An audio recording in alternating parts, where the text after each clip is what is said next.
மக்காச்சோள பயிர்களை சேதப்படுத்தும் காட்டுப்பன்றிகளின் நடமாட்டத்தை கட்டுப்படுத்த கோரி கோவில்பட்டி கோட்டாட்சியர் அலுவலகம் முன்பாக தமாக சார்பில் ஆர்ப்பாட்டம்.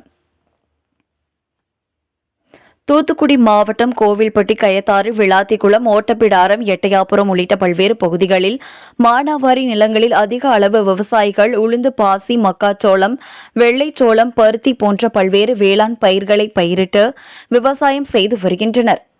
இந்நிலையில் இப்பகுதியில் தொடர்ந்து காட்டுப்பன்றிகள் விளைநிலங்களில் புகுந்து பயிர்களை சேதப்படுத்தி விவசாயிகளுக்கு கடும் நஷ்டத்தை ஏற்படுத்தி வருகிறது.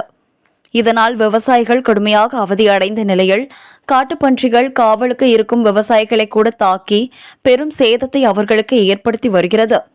எனவே காட்டுப்பன்றிகளை கட்டுப்படுத்த வேண்டும் என கோரி தமிழ் மாநில காங்கிரஸ் கட்சி சார்பில் தூத்துக்குடி வடக்கு மாவட்ட தலைவர் ராஜகோபால் தலைமையிலும் கோட்டாட்சியர் அலுவலகத்தை முற்றுகையிட்டு ஆர்ப்பாட்டம் நடத்தி கோட்டாட்சியரின் நேர்முக உதவியாளரிடம் மனு வழங்கி காட்டுப்பன்றிகளின் நடமாட்டத்தை கட்டுப்படுத்தாவிடில் விரைவில் விவசாயிகளை திரட்டி மாபெரும் சாலை மறியல் போராட்டம் நடைபெறும் என்றும் தெரிவித்தனர்.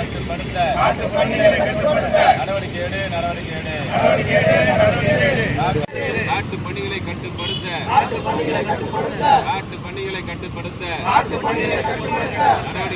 நடவடிக்கை எடு.